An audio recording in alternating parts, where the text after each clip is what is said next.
l'occurrence une commune, un acteur public ou une association communale qui a réalisé ou soutenu une action en faveur de l'innovation, quel que soit d'ailleurs le domaine concerné, économie d'énergie, communication, festivité.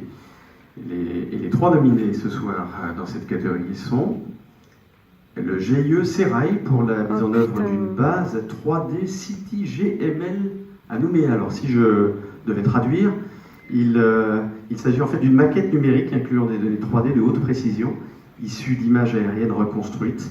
Ces objets 3D étant du mobilier urbain, de la végétation, des bâtiments, des ouvrages d'art, etc.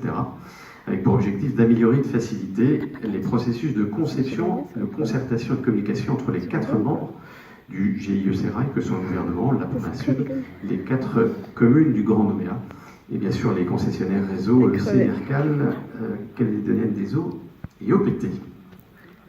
Deuxième nominé dans cette catégorie, l'œil, l'Observatoire de l'environnement, pour la mise en pratique de techniques innovantes, notamment satellitaires, pour améliorer les connaissances de base sur les incendies qui menacent notre biodiversité calédonienne.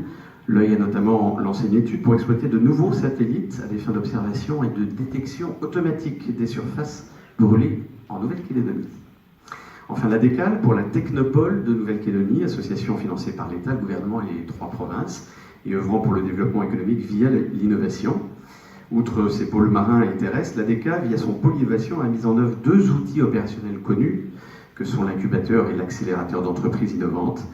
Résultat pour ces 2 outils, 90 dossiers audités, 21 projets d'excellence accompagnés et 124 millions de francs levés pour donc accompagner les promoteurs de projets, par exemple en les aidant à déposer des brevets protégeant leurs innovations.